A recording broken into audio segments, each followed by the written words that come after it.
Okay, let's jump right into this explainer. We're looking at a divine architectural blueprint today, and honestly, it completely flips the script on what most people assume about the biblical creation account. Forget that idea of a simple, instantaneous, poof, there it is, creation out of nothing. What the source material actually describes is a master-planned, highly structured construction project. It's an intricate, chronological process of preparation, surveying, and building that is just absolutely fascinating to unpack. So let's start with a massive mystery, the Genesis gap. You know, there is this profound, almost deafening silence in the text right between the first and second verses of Genesis. According to our sources, that gap actually hides a massive cataclysmic event, the judgment of Lucifer. This rebellion and the fallout from it basically reduced the original perfect creation to a state of absolute dark ruin. That silence? It's really a holy invitation for us to dig a little deeper into the timeline. And when you trace the chronological timeline of the cosmos, it reveals something wild. Those dark, formless waters mentioned in Genesis 1-2, they weren't the absolute beginning of everything. No, they were actually a demolished site just sitting there, waiting for reconstruction. The Earth wasn't a blank canvas at all. It was a devastated landscape that desperately needed a master architect to step in and prep it for a total restoration. Which brings us to a crucial point. God didn't create the earth tohu vabohu. That's the Hebrew phrase for without form and void. The texts actually indicate it became that way because of that judgment. It was originally created perfect, fell into this state of chaotic ruin, and that set the perfect stage for what our sources describe as literally the ultimate architectural restoration project. Part 1. The Divine Architect, Brooding over the Deep. All right, so right in the middle of this dark ruin, the Spirit of God steps in as the master architect. And the sources are very clear here. This wasn't just some passive waiting period. The Spirit was actively surveying, measuring, and calculating the spatial coordinates for the foundations of a totally renewed world. The specific Hebrew word used is rakuf. It translates to moved or brooded, which gives you this amazing image of a mother bird fluttering or hovering, incubating her eggs. The Spirit wasn't just floating around aimlessly above the chaos, it was actively penetrating and charging those primordial waters with divine creative energy, prepping the raw material for exactly what it was about to become. And this establishes a really beautiful, eternal theological pattern within the text. First, the brooding Spirit meticulously engineers the spatial coordinates right there in the darkness. And then, the spoken word simply calls that prepared reality into visible existence. The Spirit prepares the potential, and the Word brings it into actuality. It is just a perfect partnership of divine blueprinting followed immediately by divine execution. Part 2, Constructing the Cosmos, the Flat Earth Architecture. Okay, so with the blueprint ready to go, the physical construction of this highly specific biblical cosmology begins, and it starts from the bottom up. Now, the structure described in these ancient sources is entirely different from our modern models.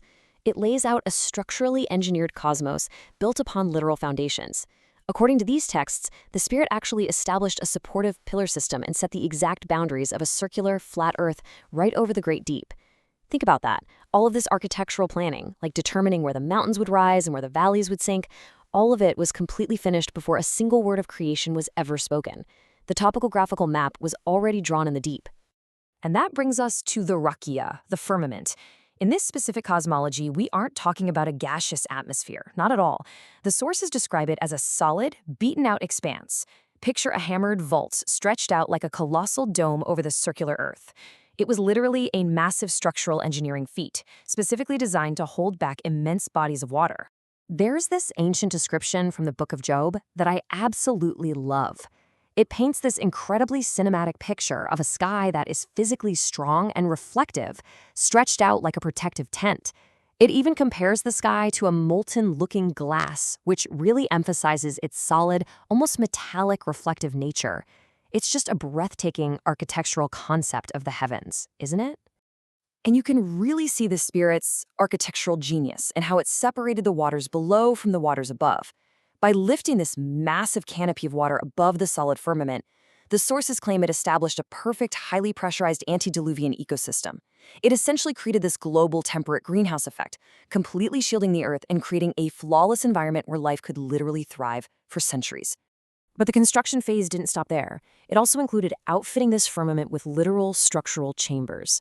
The texts describe windows of heaven physically built into the dome for releasing waters of blessing or judgment.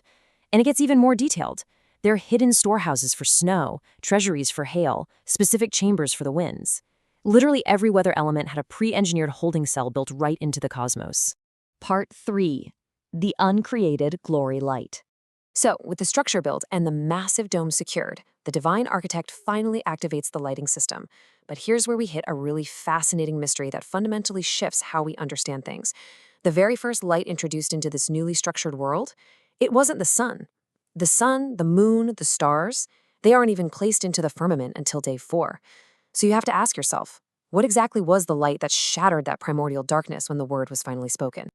Well, according to the sources, the light that pierced the Genesis darkness was actually the uncreated glory light of God himself. It was the exact same brilliant, intense throne room light that surrounded Jesus at the Transfiguration. The Spirit had perfectly prepared the waters as a medium, and the moment the word spoke, this divine, uncreated light just erupted from right within the darkness itself. And when that light erupted, God performed what the Hebrew text calls a badal. That means a judicial separation. You see, he didn't just obliterate the darkness. Instead, he assigned darkness its own specific boundary and house. He established a sovereign categorical distinction between these two entirely different natures, assigning each one to its proper designated domain. Now, this division wasn't just some static, immovable wall. It was a dynamic, moving boundary. This boundary was created as the glory light ran a specific, predetermined circuit above the earth, a circuit that had already been mapped out by the Spirit. So where the light traveled, you had day, and where it hadn't reached yet, you had night.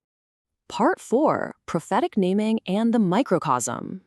This brings us to the final dedication phase, the prophetic naming of day and night. And what's totally wild here is that these names were established long before humanity even existed to hear them, understand them, or use them. Naming these wasn't just practical labeling for a calendar. It was a prophetic declaration of the entire arc of human history. The text suggests that the long night of our fallen age is really just a temporary, appointed season of hiddenness and preparation. And it's ultimately leading us toward an eternal day of warmth, visibility, and absolute divine presence. Which leads to a really beautiful, deeply personal realization within the source text.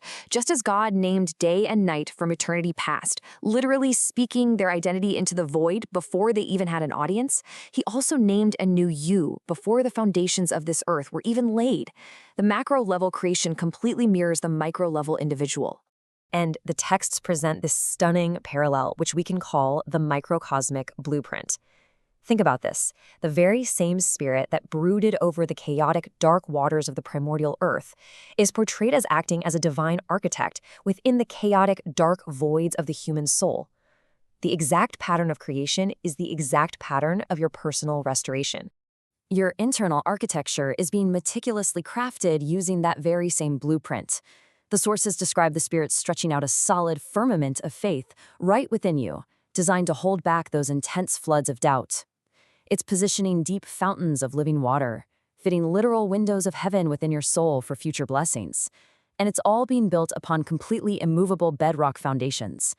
So, here's a profound thought to leave you with today, bridging the epic structural scale of ancient biblical cosmology directly to the quiet, ongoing restoration of your own soul. If the Spirit can architect an entire glorious cosmos out of a dark, chaotic void, what breathtaking new creation is he brooding over in the deep waters of your life right now?